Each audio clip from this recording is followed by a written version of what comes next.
بسم اللہ الرحمن الرحیم۔ السلام علیکم اسٹوڈنٹس، امید کرتا ہوں کہ آپ سب لوگ خیریت سے ہوں گے اور خوش ہوں گے۔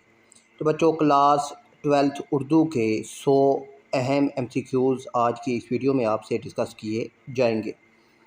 تو بچوں، پہلا MCQ ہے کہ تشبیہ کا لفظ ڈیش سے نکلا ہے۔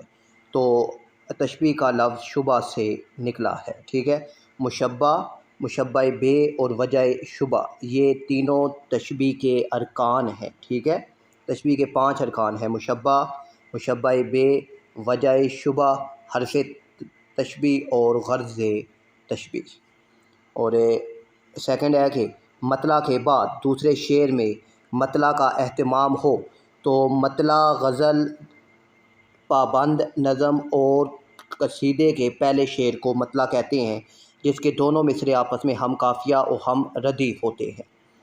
اب دوسرا شعر بھی اگر جو دوسرے شعر کے بھی دونوں مصرے آپس میں ہم قافیہ اور ہم ردیف ہوں تو اسے مطلع ثانی یا حسن مطلع کہتے ہیں، ٹھیک ہے۔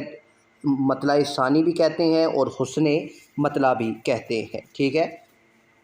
اور غزل، پابند نظم اور قصیدے کے آخری شعر کو جس میں شاعر اپنا تخلص استعمال کرتا ہے اسے مقطع کہتے ہیں، ٹھیک ہے۔ اور اس کے بعد ہے جی تھرڈ ہے کنایا کے لغوی معنی پوشیدہ بات کے ہیں، ٹھیک ہے۔ اور کنایا میں لفظ اپنے حقیقی معنی میں بھی استعمال ہو سکتا ہے اور مجازی معنی میں بھی استعمال ہو سکتا ہے۔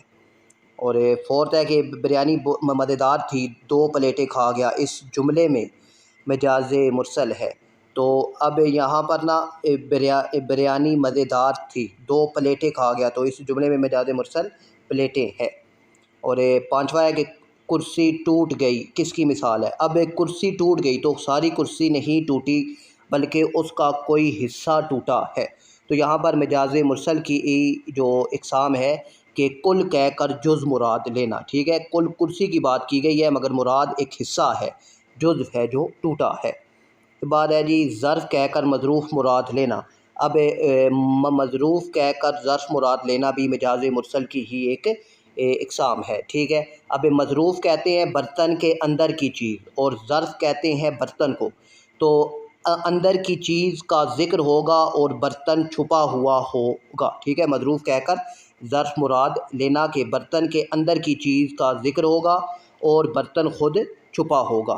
تو یہاں پر ہے اب شربت پی لو، اب شربت اندر کی چیز ہے، اب وہ شربت ہے کس میں؟ کپ میں، گلاس میں، جگ میں، کس میں ہے؟ وہ والا برتن چھپا ہوا ہے۔ 7 ہے علم بیان کی روح سے تشبیہ سے مراد ہے کسی چیز کو کسی خوبی کی بنا پر دوسری چیز کی مانند قرار دینا۔ اور اس کے بعد ہے جی بچوں 8 ہے ہمارے پاس کہ کلام میں بعید از قیاس تعریف یا مذمت کرنا، یعنی ایسی بات بیان کرنا، یعنی کسی بات کو بہت زیادہ بڑھا کر حد سے زیادہ بیان کرنا مبالغہ آرائی کہلاتا ہے۔ 9 ہے کبھی فراز نئے موسموں میں رو دینا، کبھی شمار پرانی رفاقتیں کرنی۔ اس شعر میں کون سا مصدر بطور امدادی فعل استعمال ہوا ہے؟ تو امدادی فعل رو دینا، دینا بھی ہے، اور یہاں پر رو دینا جو دینا ہے یہی درست ہے، یہاں پر امدادی فعل ہے۔ 10واں ہے مسدس کے ہر بند میں جو ہے وہ 6 مصرے ہوتے ہیں، ٹھیک ہے۔ مسدس کے ہر بند میں 6 مصرے ہوتے ہیں اور مخمس میں 5 مصرے ہوتے ہیں۔ کنایا کے لغوی معنی چھپی ہوئی بات کے ہیں۔ جانے نہ جانے گل ہی نہ جانے باغ تو سارا جانے ہے، مصرے میں گل سے مراد ہے کہ گل یہاں پر استعارے کے طور پر استعمال ہوا ہے۔ کس نظم میں اللہ تعالیٰ سے رقت انگیز لہجے میں دعا مانگی جاتی ہے؟ تو وہ مناجات میں دعا مانگی جاتی ہے، ٹھیک ہے۔ اور قصیدے میں کسی صاحب اقتدار کی تعریف بیان کی جاتی ہے۔ نوی کا مطلب 2 کے ہیں، ٹھیک ہے۔ اس میں طویل کہانی لکھی جاتی ہے اور اس کے دونوں مصرے جو ہیں وہ آپس میں ہم قافیہ ہوتے ہیں۔ مرثیہ جو جس میں مرنے والے کی خوبیاں بیان کر کے رویا جاتا ہے۔ 14 ہے کوہ ہمالیہ کے پہاڑ بہت اونچے ہیں، اس جملے میں کس کی غلطی ہے؟ تو اس جو جملے میں روزمرہ کی غلطی ہے، کیونکہ کو بھی پہاڑ کو کہتے ہیں اور پہاڑ دونوں ایک ساتھ استعمال نہیں ہو سکتے۔ اور اس کے بعد ہے جی بچوں 15 ہے دوست مجھے تمہاری مدد کی ضرورت ہے، حروف کی پہچان کریں۔ تو ہے دوست یہاں پر جو ہے یہ حروف ندا ہے، پکارنے کے لیے استعمال کیا جا رہا ہے۔ عبارت کی تلخیص عموماً اصل عبارت کی 1/3 ہوتی ہے۔ 17 ہے مطلع کے لغوی معنی طلوع ہونے کی جگہ، حسن مطلع کی تعداد ایک ہی ہوتی ہے، ٹھیک ہے۔ مطلع کے بعد جو شعر آتا ہے اگر وہ بھی ہم قافیہ و ہم ردیف ہو تو اسے حسن مطلع یا مطلع ثانی کہتے ہیں، تو وہ ایک ہی ہوتا ہے۔ اس کے بعد والا شعر بھی اگر ہم قافیہ و ہم ردیف ہو تو اسے مطلع ثالث کہتے ہیں۔ 19 ہے گل کو ہوتا صبا قرار ہے کاش، رہتی آج آدھا دن بہار ہے کاش۔ اس شعر میں قافیہ تو قرار اور بہار یہ قافیہ ہیں۔ یہاں پر ہے جی سعید آیا کون سا مرکب ہے؟ تو سعید آیا یہاں پر بات جو ہے وہ سمجھ آ رہی ہے، تو یہاں پر یہ مرکب تام ہے۔ 21 ہے مستعار منہ کسے کہتے ہیں؟ تو یہ استعارے کی آگے سے جو ہے اجزاء ہے، مستعار منہ اس کا جو استعارے کا ارکان ہے، مستعار منہ، مستعار لے اور وجہ جامع، یہ 3 اس کے ارکان ہیں۔ تو مستعار منہ جس کو ادھار دیا جائے، وہ شے جس کے لیے کوئی وہ شے جس سے کوئی لفظ مستعار لیا جائے، وہ شے جس سے کوئی لفظ مستعار لیا جائے وہ مستعار منہ کہلاتا ہے۔ 22 ایسی تحریر جس میں کسی فرد کی شخصیت کو اس طرح بیان کیا جائے کہ چلتی پھرتی تصویر سامنے آ جائے تو اسے خاکہ کہتے ہیں۔ اور اس کے بعد 23 ہے کہ ایسی مختصر کہانی جس میں کسی خاص واقعے یا کردار پر بات کی جائے اسے افسانہ کہتے ہیں۔ وزن بحر قافیے کی پابندی کس طرز کی نظم میں ضروری ہے؟ وہ پابند نظم میں ضروری ہے۔ المیہ اور تربیہ انجام کے حوالے سے کس صنف نثر کی قسمیں ہیں؟ تو یہ ڈرامے کی قسمیں ہیں۔ سیرت نگاری کی منظوم ابتدا ہوئی تو یہ 9ویں صدی ہجری میں ہوئی تھی۔ 27 جس میں صحابہ کرام، بزرگان دین اور صوفیاء کرام کے اوصاف بیان کیے جائیں اسے منقبت کہتے ہیں۔ حمد میں جس میں اللہ تعالیٰ کی تعریف بیان کی جائے، مسدس جس میں 6 مصرے ہوتے ہیں، اور نعت جس میں نبی پاک صلی اللہ علیہ وآلہ وسلم کی تعریف بیان کی جائے، جس میں کسی شخص کی وفات کا ذکر ہو اسے مرثیہ کہتے ہیں۔ اور اس کے بعد جی 29 ہے کہ مطلع کے بعد دوسرے شعر میں مطلع کا اہتمام جو ہے مطلع ثانی کہلاتا ہے، اور تشبیہ کا لفظ شبہ سے نکلا ہے، یہ پہلے رپیٹ ہو چکے ہیں۔ 31 ہے ایسے الفاظ جن کے معنی ایک جیسے ہوں ڈیش الفاظ کہلاتے ہیں، مترادف الفاظ کہلاتے ہیں۔ کنایا کے لغوی معنی پوشیدہ بات کے ہیں۔ کنایا میں اگر لفظ حقیقی معنی میں استعمال ہو تو وہ بھی درست ہوگا۔ بریانی مزیدار تھی، 2 پلیٹیں کھا گیا، اس جملے میں مجاز مرسل پلیٹیں ہے۔ قانون کے ہاتھ بہت لمبے ہیں، علم بیان کی روح سے یہ مجاز مرسل کی اقسام ہے۔ درج ذیل میں سے کون سی صنعت تلمی ہے؟ تلمی وہ صنعت جس میں کسی تاریخی واقعے یا قرآنی آیت کا ذکر کیا جائے۔ تو آگ سمندر بادشاہ آب حیات ایک تلمی ہے، ٹھیک ہے، اور اس سے پورا واقعہ ہمارے ذہنوں میں آ جاتا ہے، ٹھیک ہے، حضرت خضر علیہ السلام کا۔ اور 37 ہے 1000 مرتبہ بہتر ہے بادشاہی سے اگر نصیب تیرے کوچے کی گدائی ہو۔ اس شعر میں کون سی صنعت استعمال کی گئی ہے؟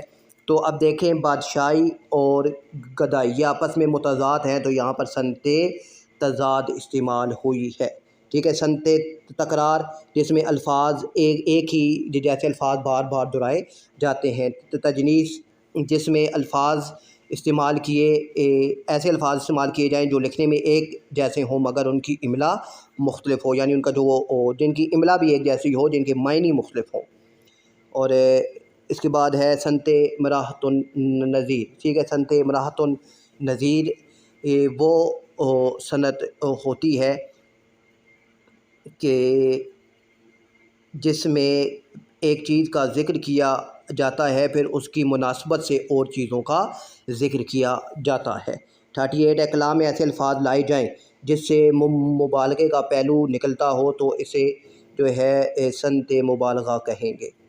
اور ٹھیک ہے، صنعت لف و نشر یہ وہ صنعت ہوتی ہے جس میں پہلے ایک چیز کا پہلے کسی چیز کو لف کیا جاتا ہے یعنی لپیٹا جاتا ہے، پھر اس کو نشر کر دیا جاتا ہے یعنی پھیلا دیا جاتا ہے۔ اور 39 ہے گرمی سے مضطرب تھا زمانہ زمین پر، بن جاتا تھا جو گرتا تھا دانہ زمین پر۔ اس شعر میں بڑھا کر بات کی جا رہی ہے تو یہ صنعت مبالغہ ہے۔ تتلمی کے معنی ہے اشارہ کرنا، ٹھیک ہے۔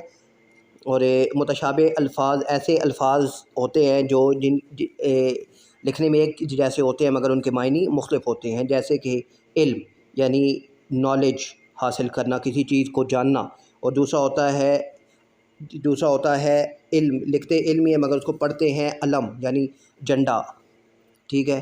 اور جس صنعت میں پہلے کسی چیز کا ذکر ہو اور بعد میں اس کی وضاحت بالترتیب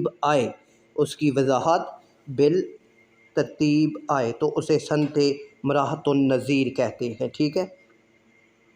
اور پھر ہے جی ہمارے پاس 43 ہے کہ ایہام کے لغوی معنی ہے وہم میں ڈالنا، ٹھیک ہے، وہم میں ڈال دینا۔ لف کے معنی ہے لپیٹنا۔ اور صنعت ایہام میں شاعر کی اصل مراد کون سا معنی ہوتا ہے تو وہ دور کا معنی ہوتا ہے۔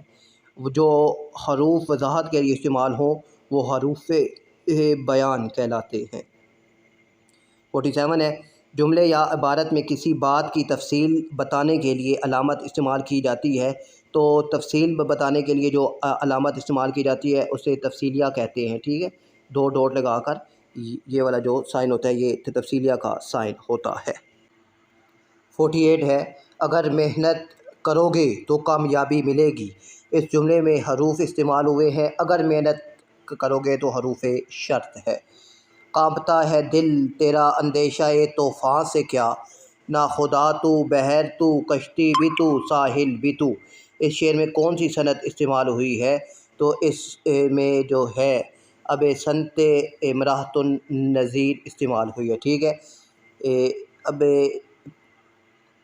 دیکھیں طوفان اور پھر اس سے ملتے جلتے جو ہیں جو لفظ ہیں بحر، کشتی، ساحل، یہ سارے ملتے جلتے اسی کی مناسبت سے استعمال ہو رہے ہیں۔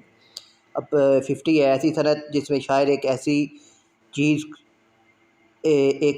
چیز کو کسی چیز کی علت فرض کر لیتا ہے جو در حقیقت اس کی علت نہیں ہوتی تو اسے صنعت حسن تعلیل کہتے ہیں، ٹھیک ہے۔ اس کی وجہ حقیقت میں کچھ اور ہوتی ہے مگر حسن کے لیے اس کی وجہ کچھ اور بیان کر دی جاتی ہے۔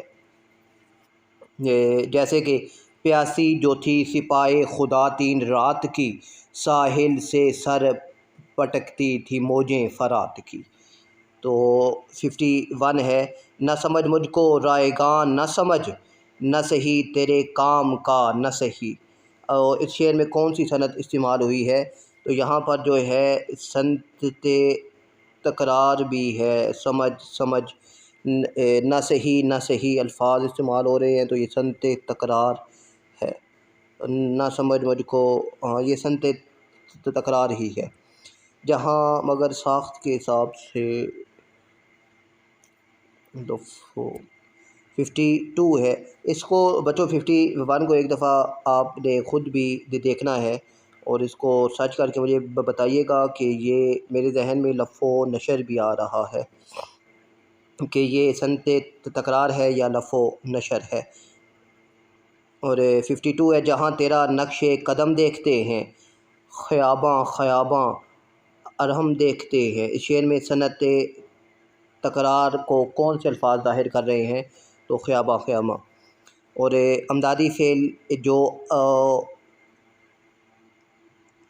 اصل فعل کی مدد کرے، جی موشن درست ہے۔ اور اس کے بعد ہے جی 54 ہے کہ ذیل میں سے کون سا جملہ امدادی فعل پر مشتمل ہے، امدادی فعل پر۔ تو میں نے اسے سمجھا دیا ہے، تو دیا جہاں پر امدادی فعل کے طور پر استعمال ہوا ہے۔ 55 ہے، امدادی فعل عموماً کس کے ساتھ آتا ہے؟ تو اصل فعل کے ساتھ آتا ہے۔ روزمرہ اس بول چال کو کہتے ہیں جو اہل زبان استعمال کرتے ہیں۔ محاورہ استعمال ہوتا ہے، مجازی معنوں میں محاورہ استعمال ہوتا ہے۔ 58 ہے، دائی ذیل میں سے علم بدی کی اقسام، ثنائی لفظی، ثنائی معنوی، بے اور جیم دونوں ہیں، ثنائی لفظی اور ثنائی معنوی۔ 59 ہے، ان بتوں کا ہم فقیروں سے کہو کیا کام ہے؟ کہو کیا کام ہے، یہ تو طالب زر کے ہیں اور یہاں خدا کا نام ہے۔ اس شعر میں کون سی صنعت استعمال ہوئی ہے؟ تو اس شعر میں تو یہاں صنعت ایہام استعمال ہوئی ہے۔ اور 60 ہے، کلام میں ایسے الفاظ لانا جو ایک دوسرے کے متضاد ہوں تو وہ صنعت تضاد کہلاتی ہے۔ اور اس کے بعد 61 ہے کہ ارکان تشبیہ 5 ہیں، اور بزم کونین، تو بزم کونین یہاں پر یہ صنعت یہ مرکب اضافی ہے۔ ازل کے حسین ہے، ابد کے حسین کس صنعت میں ہے؟ تو یہاں صنعت تضاد ہے، ٹھیک ہے، ازل اور ابد۔ وہ حروف جو کسی اسم کے ساتھ اسم کو فعل سے ملائیں تو وہ حروف جار کہلاتے ہیں۔ غزل کے پہلے شعر کو تو غزل کے پہلے شعر کو مطلع کہتے ہیں۔ 66 ہے بچوں کے افسانہ فنی طور پر قدرے قریب ہوتا ہے، تو افسانہ جو ہے یہ کہانی کے قریب ہوتا ہے۔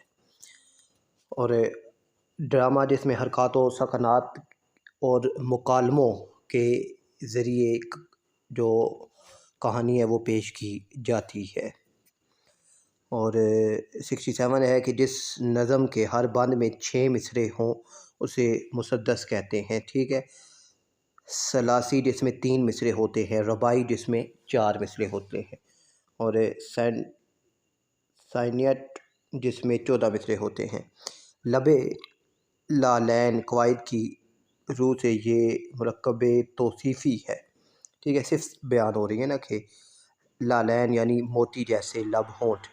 اور 69 ہے کہ وہ مشترکہ صفت جو مستعار لے اور مستعار منہ میں پائی جاتی ہے اسے وجہ جامع کہتے ہیں۔ 70 ہے کہ تشبیہ کی نشاندہی کیجیے۔ ابن مریم، آب حیات اور آتش نمرود یہ تتلمی ہے، اور سرو جیسا قد یہ تشبیہ ہے۔ 71 ہے، کنایہ میں اگر لفظ حقیقی معنوں میں استعمال ہو تو درست ہوگا۔ مطلع کے دونوں مصرے ہم قافیہ و ہم ردیف ہوتے ہیں۔ گل کو ہوتا صبا قرار ہے کاش، رہتی ایک آدھا دن بہار ہے کاش، تو یہ پہلے ہو، یہ ایمسیکیوز پہلے بھی گزر چکا ہے، تو اس میں قافیہ قرار اور بہار ہے۔ اور 74 ہے کہ محاورے میں محاورہ ڈیش معنوں میں استعمال ہوتا ہے، مجازی معنوں میں استعمال ہوتا ہے، کنایہ کے لغوی معنی پوشیدہ بات کے ہیں۔ 76 ہے، علم بیان کی روح سے اگر کوئی لفظ اپنے مجازی معنوں میں اس طرح استعمال ہو کہ اس کے حقیقی اور مجازی معنی میں تشبیہ کے علاوہ کوئی اور تعلق ہو۔ اچھا، یہ بھی بڑی اہم بات ہے کہ حقیقی اور مجازی معنی میں تشبیہ کے علاوہ کوئی اور تعلق ہو تو مجاز مرسل ہوتا ہے، اور اگر تشبیہ کا تعلق ہو تو وہ استعارہ ہوتا ہے۔ یاد رکھیے گا، تشبیہ کا تعلق ہو تو استعارہ، تشبیہ کے علاوہ کوئی اور تعلق ہو تو مجاز مرسل ہے۔ آب حیات یہ تلمی ہے، اور ظرف کہہ کر مظروف مراد لینا۔ اب ظرف یعنی برتن بولا جائے گا، اندر کی چیز چھپی ہوگی، تو یہاں پر ہے ٹھنڈی ای بول پی لو، میٹھا، اچھا بوتل ہے یہاں پر، ٹھنڈی بوتل پی لو، تو یہ یہاں پر اب بوتل ظرف ہے، اندر کیا ہے وہ نہیں پتہ، ٹھیک ہے۔ 79 ہے، ایسی نظم جس میں مرنے والے کی تعریف کی جائے اسے مرنے والے کی تعریف کی جائے تو اسے جو ہے مرثیہ کہتے ہیں۔ اور 80 ہے، اس نے